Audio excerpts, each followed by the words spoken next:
It's spooky story time again. Pack it in, Catherine, and get on with it. Okay. Anyway, I'll tell you this story. My partner in 1980, knife crime, died aged 30. So fast forward 30 years on, when he'd been dead 30 years, he came and sat on my bed and he said to me, got hold of me hand, he looked beautiful, looked lovely, suit, shirt and tie. He always wore a suit and shirt and tie.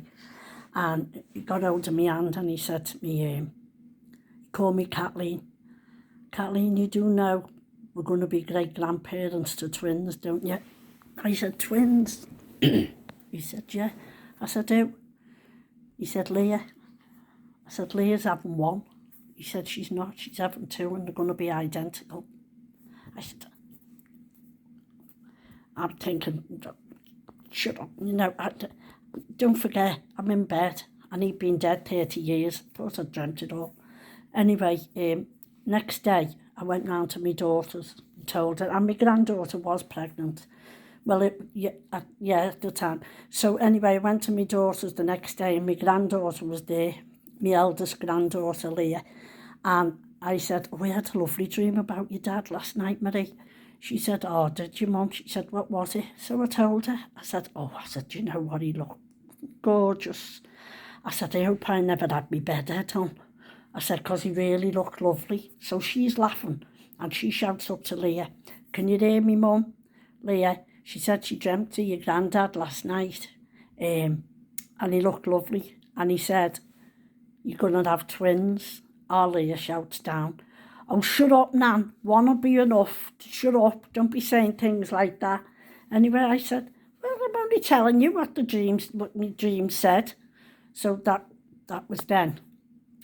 So she was going for a scan about 2 days later, and I was on a really, really bad downer, down in the dumps. Couldn't bring myself out of it.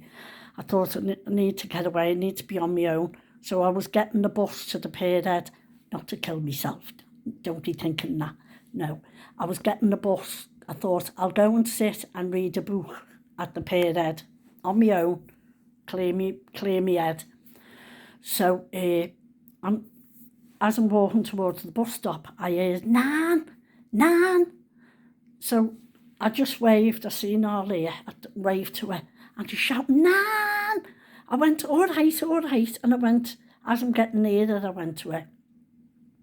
Oh, sorry, love. I said, you've been for the scan, haven't you? I said, how did you get on, girl? So she went, Nan, he said, I'm having twins. I went, oh, shut the fuck up. I she was skipping me dream. I went, shut up. She went, Nan, they said I'm having twins. And she went away, fella, show me, Nan, the scan. So anyway, he passes me the scan and I sees her name in the corner and I sees twin 1, twin 2. That was it. I was gone. I stood and I shook and I sobbed my heart out. I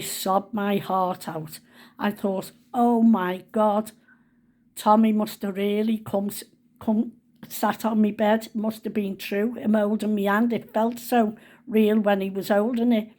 I thought, oh my God, I couldn't get over it. I went, oh my God, Leah. I said, I was sobbing. I was shaking all over and sobbing at the same time. I couldn't get over it. So naturally, I'm going to be a great-grandmother, first time, and it's going to be twins, and there's no twins in the family. So I'm on a high and I rung round everyone. My phone bill went sky high. I'm talking about 13 years ago this was.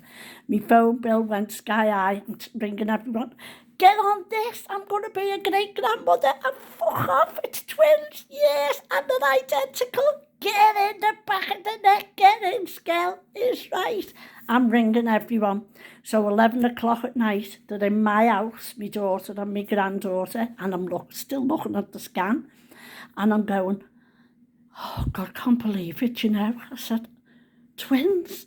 I've always wanted twins myself. And Ollie is still in shock. And she's going, how am I going to manage? And we're saying to her, you know, oh, don't worry about that. We'll help you. Me and your mum will help you. Don't worry about it. Anyhow, 11 o'clock at night, still on a high. We're all sitting here.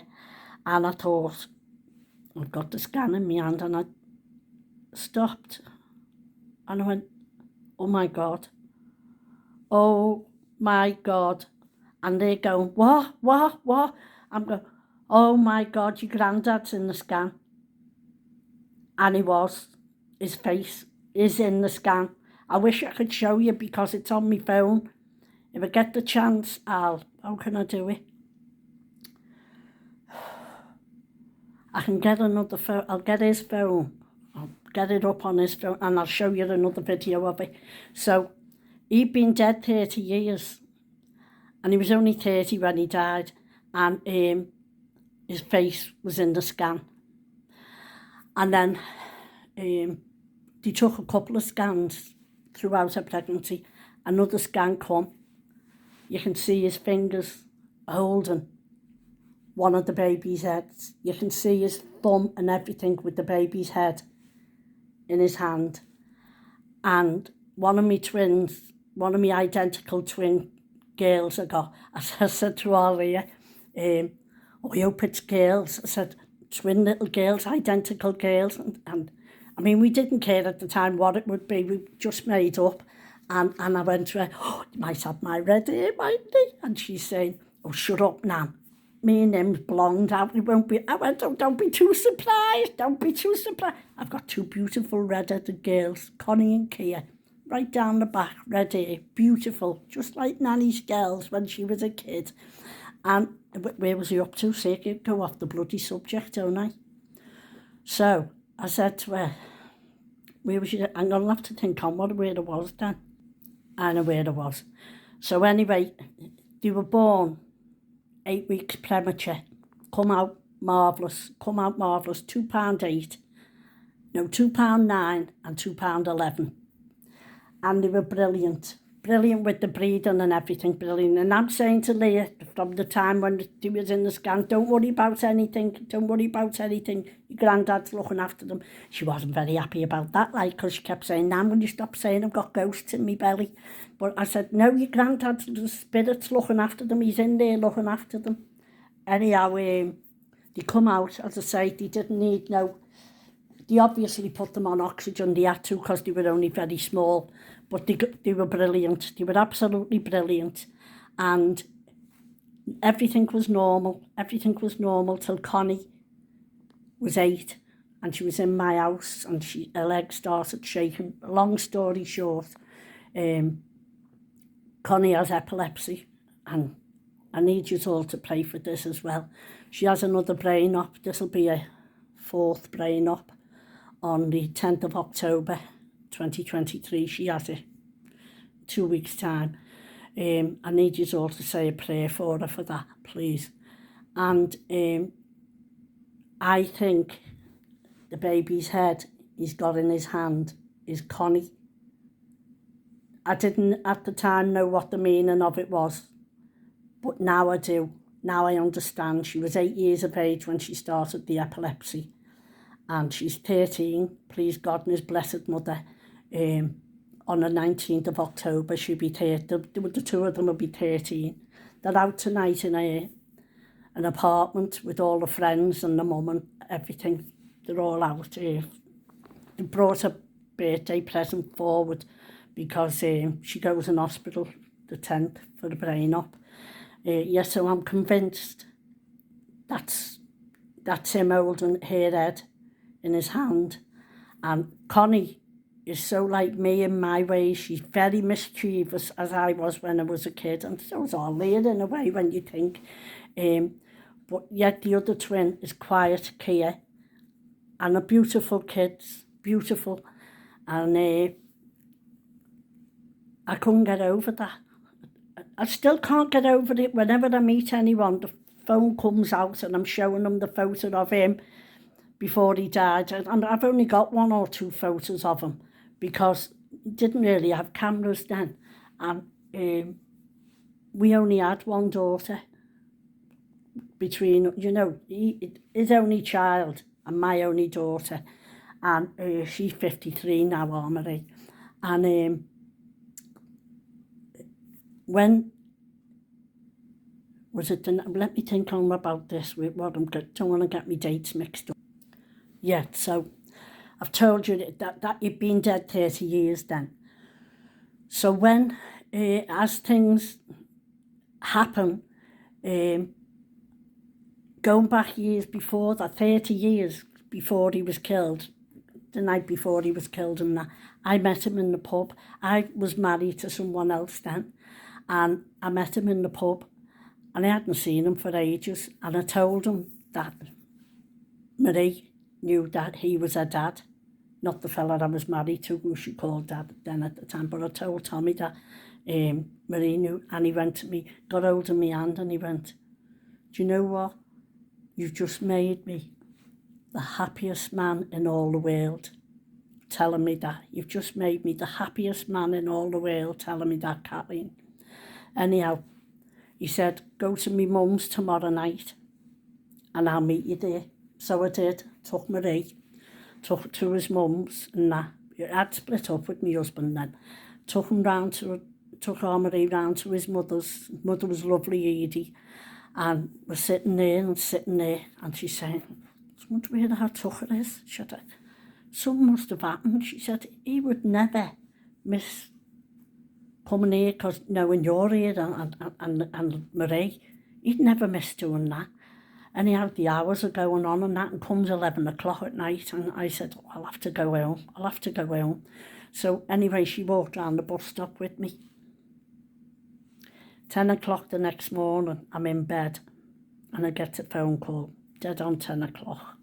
My friend Margie rings me and she says to me, Skelly, is anyone with you? I went, no, why, what's up? She went, Tommy got murdered last night. I thought she meant a hiding off someone. And I'm going, oh, go away, who done that to him? Who done that? She went, no, Skelly, you're not listening to me. He got murdered last night.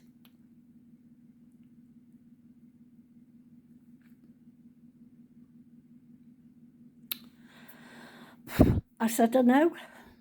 I know, I heard you, Mark. I said, I know that. She went, no, Skelly. He got stabbed, he got murdered, he died. Well, I just went hysterical. I just screamed. Couldn't believe it. But how uncanny that I had to bump into him and I hadn't seen him for a long time. But the night before he got killed, I was meant to go in that pub and bump into him. So I believe that was fate that I'd done that. But how lovely is that? That his spirit, he must have used every bit of energy he had to come and visit me and tell me about the twins, because I can't remember if he's ever been back to visit me since. He's on his anniversary. He's been dead 43 years now. On his anniversary, the 17th of September, I said, I haven't heard from you for a long time, Tommy. And I had a dream about him, a nice dream. Couldn't remember what it was, but I knew I had a dream about him, but that was on his anniversary. But when he actually visited me and held me hand and that, he must have used every ounce of energy. As they say, the spirits use a lot of energy to come back and appear to someone and that. But he did look beautiful, and I hope I didn't have a scruffy head on, you know what I mean? I don't know if I did or if I didn't to that. But yeah, that's another one of my stories, what has happened in my life. I've been through the mill, as you call it. I've been through a lot of things and what have you, but I think that's a lovely story that he come to me after 30 years passing away. And he come and sat on my bed looking beautiful and telling me I'm going to have these twins and they're going to be identical. Then weeks after all there, when you find out what you're having and that, when the 20-week scan, couldn't wait for the 20-week scan. And she rung me up and she went, Nan, Nan, it's girls, it's girls. Oh, God, I was over the moon. Identical girls. Oh, my God. All little lovely dresses and everything. I'm thinking, these are my first great-grandchildren. And Connie, the one who's epileptic, she popped out first, which she would. If you knew our Connie, you'd know why, because she's the mouthy one. Oh, Connie. Kia's quiet. But yeah, I think that's a lovely story, that, and I don't mind telling it to whoever wants to listen. And I will do another video when I figure out how, because I'm not very clever on technology things. I'm not very clever doing things, but I will find out how to get the photos up of him in the scan and show you, and the baby's head. They're all on my phone. No, what I could do. I could go to the shops, couldn't I, and get them printed. I never thought of that. I think I have got them printed somewhere, but I don't know where. I've put them away safe, but I will try and find them. But if not, I'll get another set printed, because I can't wait to show you that. Yeah, and that's another lovely story, I think. You might think it's strange at that, but I think it's lovely that he visited me. I do. And he has in my dreams, but nothing real like that, where I actually felt his hand in mine. And I'm sitting up in the bed and talking to him like he's sitting on the bed. But when I'm telling my daughter the next day, I thought I must have dreamt it all, but it didn't half seem real, Marie. Oh, God, it was so real. I could feel his hand in my hand and everything. So you can imagine how emotional I was when she said to me, when I seen the scan, I said twin 1, twin 2. You can imagine what was going through my mind then. Oh, my God, he really, really must have visited me. He really must have been there. That's why I got so emotional and that, but you couldn't talk to me. Out in the street when I was looking at it. I was shaking all over and couldn't get me breath or nothing because of the shock that he'd visited me and that. So, hope you rest in peace, Tom, and I always say to him, thank you for our twins, thanks for sending the twins and that, and look over them.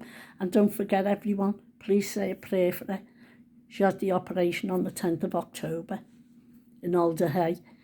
So please say a prayer for her. She has another brain op to try and stop the seizures, and the last operation she had, it left her foot a bit twisted, so she's having difficulty walking now. She's got a disability walking and that, so they're going to try and fix that. And you know, I'm shaking thinking of it.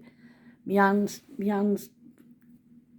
shaking, reliving it. So I hope you like that little story as well. There's plenty more where they come from. That plenty more. It's only when they pop in my head and I think, oh yeah, I'll do that. Oh yeah, I'll think. And I think of them when I'm out, when I can't be bothered, video and all what have you. It pops in my head and I think, oh yeah, I'll have to tell them about that. It's only now I'm sitting here. I've been round to my daughters and that. The twins have gone to an apartment for the night. For a birthday present with 9 of the friends and that, with the mums. And it's only when I'm sitting here thinking, and I thought, do you know what? I think I'll go on YouTube and tell them all the little story about the visit of them telling me we were having twins. So we hope you enjoyed that little story. I'll try and think of when they pop into me head. I'll have to write it down and think, that one, oh, that one, yeah, and that one. Because lots of things have happened to me over my life. And just keep saying to me, put some more up, put some more up. I've got to really sit and be in the mood to do it naturally. I can't just sit down, switch on, think I'll start doing it. I've got to get my mind set to it that I'm going to do it soon. I will put them on. I will put more on, honestly. Keep watching, keep viewing, keep sharing, keep telling your friends, keep liking. And as I say, the way I only get paid when every video is watched 1,000 times, and that's a lot of people got to watch it. So that's why I say to you, and you'd only get £1 odd for 1,000 views, so it's not a lot. It's not a lot. And I'm not asking for money, but I'm saying to you, that if you share it and join your friends and what have you, tell them about it, that'll help me. That'll help me as well. It's not asking you for money, but it'll help me because they play advertisements in between the videos. So bear that in mind, please, will you? Nice talking to you all again. It's time for my bed. Good night and God bless. Love you all. Oh, spooky time. Bye for now. Shut your face, Catherine, and get to bed. Okay, good night, God bless. Bye all.